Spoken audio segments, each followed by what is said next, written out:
बिस्मिल्लाहिर्रहमानिर्रहीम। हदीस नंबर 8। रसूलुल्लाह सल्लल्लाहु अलैहि वसल्लम ने फरमाया, इस्लाम की बुनियाद 5 चीज़ों पर कायम की गई है। अव्वल शहादत देना कि अल्लाह के सिवा कोई माबूद नहीं और बेशक मुहम्मद सल्लल्लाहु अलैहि वसल्लम अल्लाह के सच्चे रसूल हैं, और नमाज कायम करना और ज़कात अदा करना और हज करना और रमज़ान के रोज़े रखना। हदीस नंबर 84। नबी करीम सल्लल्लाहु अलैहि वसल्लम से आपके आखिरी हज में किसी ने पूछा कि मैंने रमी करने यानी कंकर फेंकने से पहले ज़बह कर लिया। आप सल्लल्लाहु अलैहि वसल्लम ने हाथ से इशारा किया और फरमाया, कुछ हरज नहीं। किसी ने कहा कि मैंने ज़बह से पहले हल्क करा लिया। आप सल्लल्लाहु अलैहि वसल्लम ने सिर से इशारा फरमा दिया कि कुछ हरज नहीं। हदीस नंबर 166। ए अबू अब्दुर्रहमान, मैंने तुम्हें 4 ऐसे काम करते हुए देखा है जिन्हें तुम्हारे साथियों को करते हुए नहीं देखा। वो कहने लगे, हैं इब्ने जुरैज। वो क्या है?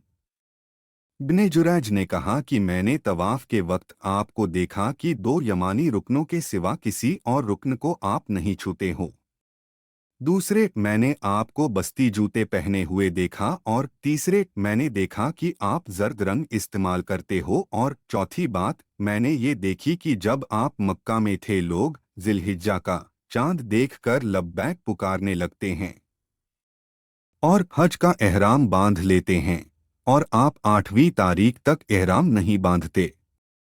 अब्दुल्लाह बिन उमर रज़ियल्लाहु अन्हु ने जवाब दिया कि दूसरे अरकान को तो मैं इस तरह नहीं छूता कि मैंने रसूलुल्लाह सल्लल्लाहु अलैहि वसल्लम को यमानी रुकनों के अलावा किसी और रुकन को छूते हुए नहीं देखा, और रहे जूते तो मैंने रसूलुल्लाह सल्लल्लाहु अलैहि वसल्लम को ऐसे जूते पहने हुए देखा कि जिनके चमड़े पर बाल नहीं थे, और आप उन्हें को पहने पहने वुज़ू फरमाया करते थे, तो मैं भी इन्हीं को पहनना पसंद करता हूँ। और जर्द रंग की बात यह है कि मैंने रसूलुल्लाह सल्लल्लाहु अलैहि वसल्लम को जर्द रंग रंगते हुए देखा है, तो मैं भी उसी रंग से रंगना पसंद करता हूँ। और एहराम बांधने का मामला ये है कि मैंने रसूलुल्लाह सल्लल्लाहु अलैहि वसल्लम को उस वक्त तक एहराम बांधते हुए नहीं देखा जब तक आपकी ऊँटनी आपको लेकर न चल पड़ती।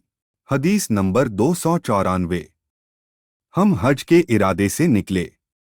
जब हम मकाम सरफ में पहुँचे तो मैं हाइजा हो गई, और इस रंज में रोने लगी कि रसूलुल्लाह सल्लल्लाहु अलैहि वसल्लम तशरीफ लाए। आप सल्लल्लाहु अलैहि वसल्लम ने पूछा, तुम्हें क्या हो गया? क्या हाइजा हो गई हो?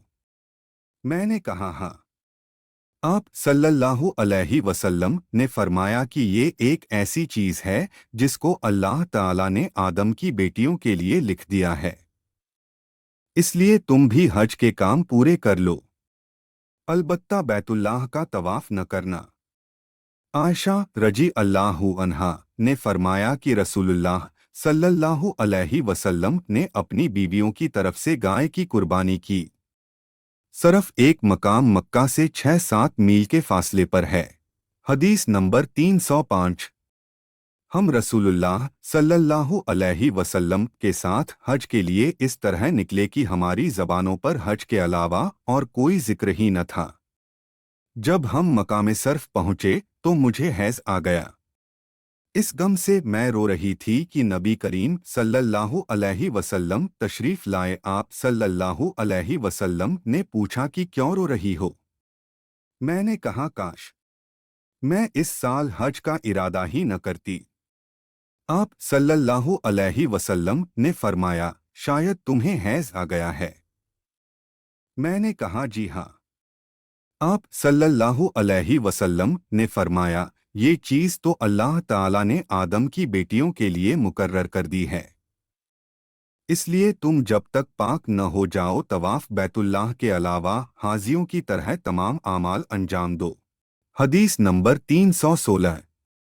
मैंने नबी करीम सल्लल्लाहु अलैहि वसल्लम के साथ हिज्जतुल वदा में तमत्तो करने वालों में थी, और हदी यानी कुर्बानी का जानवर अपने साथ नहीं ले गई थी।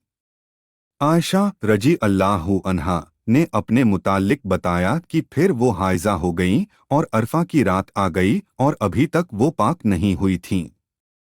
इसलिए उन्होंने रसूलुल्लाह सल्लल्लाहु अलैहि वसल्लम से कहा कि या रसूलुल्लाह, आज अरफा की रात है और मैं उम्रा की नियत कर चुकी थी। रसूलुल्लाह सल्लल्लाहु अलैहि वसल्लम ने फरमाया कि अपने सिर को खोल डाल और कंधा कर और उम्रा को छोड़ दे। मैंने ऐसा ही किया। फिर मैंने हज पूरा किया और रात अलहस्बा में अब्दुर्रहमान बिन अबू बकर को नबी करीम सल्लल्लाहु अलैहि वसल्लम ने हुक्म दिया। वो मुझे इस उम्रे के बदले में जिसकी नियत मैंने की थी तनईम से दूसरा उम्रा करा लाएं।